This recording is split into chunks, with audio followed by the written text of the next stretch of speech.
حضور فرماتے ہیں قیامت کے دن ایک شخص کو فرشتے پکڑ کے جہنم میں لے جا رہے ہوں اور وہ پریشان ہوگا، نامہ اعمال تولا جائے گا تو برائیاں زیادہ اور نیکیاں تھوڑی، فرشتے پکڑیں گے اور جہنم کو لے جا رہے ہیں۔ راستے میں ایک جگہ حضور جلوہ فراز ہے، تو وہ شخص حضور کو دیکھے گا تو بلند آواز سے پکارے گا یا رسول اللہ۔ حضور فرماتے ہیں کہ میں اس کی مدد کے لیے چلوں گا اور اتنی تیزی سے چلوں گا کہ جو چادر ہے وہ پوری سر پہ نہیں ہوگی بلکہ چادر زمین کے اوپر حشر کے میدان میں گھسیٹ رہی ہے، یعنی تیزی کے ساتھ کہ چادر کا ایک کونا سر پہ ہوگا اور دوسرا کونا زمین پہ گھسیٹ رہا ہوگا، اور اس طرح حضور جائیں گے اتنی تیزی کے ساتھ، اتنی سرعت کے ساتھ، اور فرشتوں کہیں گے کہ اس سے کدھر لے جا رہے؟ فرشتے کہیں گے کہ بندہ نواز اس کے نامہ اعمال کو تولا گیا ہے، نیکیاں زیادہ نہیں ہوئی، برائیاں زیادہ ہیں، اس لیے ہم اس کو جہنم میں لے جا رہے ہیں۔ تو حضور فرمائیں گے اس کے نامہ اعمال کو دوبارہ تولا جائے۔ فرشتے معترض نہیں ہوں گے کہ وزن ہو چکا، کوئی دنیا کا ترازو تو تھا نہیں، ہمیں حکم ہو گیا ہم لے جا رہے ہیں۔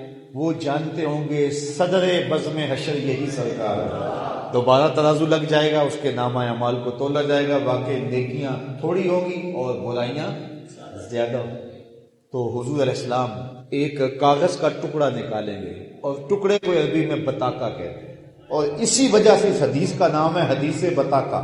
تو حضور وہ ٹکڑا اس کے نیکیوں والے پلڑے میں ڈال دیں گے، تو جب پلڑے میں ڈالیں گے تو وہ پلڑا بھاری ہو جائے گا اور اس کو جنت کا حکم نامہ ہو جائے گا، تو وہ قربان ہو کے عرض کرے گا میرے ماں باپ آپ پہ قربان ہو، یہ کیا ڈالا آپ نے کہ میرا پلڑا نیکیوں والا بھاری ہو گیا؟ تو حضور مسکرا کے فرمائیں گے میرے امتی یہ ایک مرتبہ تیرا پیار سے پڑھا ہوا درود تھا۔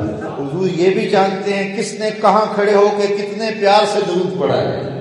جب درود پڑھو تو اس عقیدے سے پڑھو کہ رسول اللہ سن بھی رہے ہیں، رسول اللہ دیکھ بھی رہے ہیں۔ حضور میں اسمع صلاۃ اہل محبت و عارفوں، جو اہل محبت میرے اوپر درود پڑھتے ہیں میں ان کے درود کو سنتا بھی ہوں، ان کو پہچانتا بھی۔ اللہ روزے میں دیکھنا چاہتا ہے کہ میرا بندہ میرے کہنے پہ جو چیزیں حلال ہیں ان کو بھی چھوڑتا ہے کہ نہیں چھوڑتا، تو جب اس نے ان کو چھوڑ دیا تو پھر حرام کیوں نہیں چھوڑے گا؟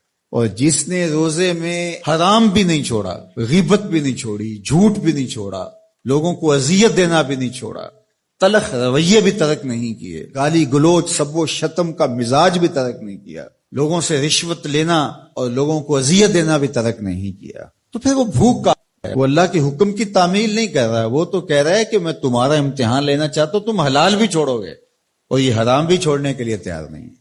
پھر روزہ ہی نہیں، ہم ہر سال مشق کرتے ہیں، ماہ سیام گزر جاتا ہے، پھر جہاں کھڑے ہوتے ہیں وہیں کھڑے ہوتے ہیں، جبکہ روزہ تو ایک مہینے کی ٹریننگ ہے۔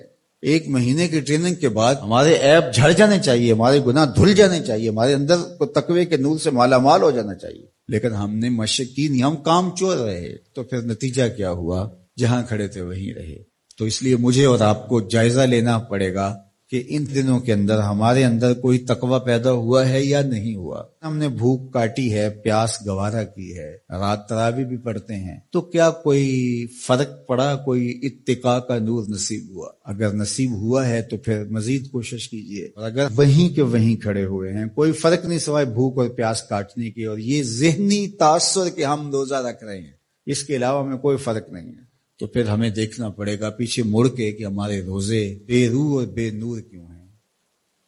جس طرح ڈھال آپ کر دیتے ہیں جنگ میں برستے ہوئے تیروں کے سامنے، تو وہ تیر ڈھال سے ٹکرا کے گر جاتے ہیں اور آپ کو نقصان نہیں پہنچتا، تو روزہ بھی آتش دوزخ سے ڈھال ہے، جہنم کی آگ سے بچانے والا ہے۔ روزے دار کو اللہ کی خاص رحمت نصیب ہوتی۔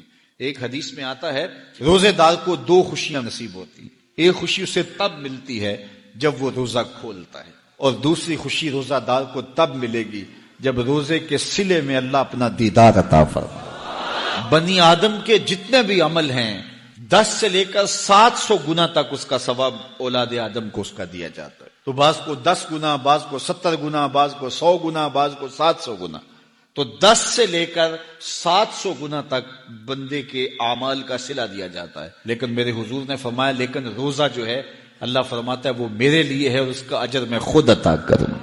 جب وہ خود عطا کرے گا تو کتنا عطا کرے گا؟ بلکہ بعض نے اس کو عجزی بہی کی بجائے اجزا پڑھا ہے کہ روزہ میرے لیے ہے اور اس کی جزا میں خود ہوں۔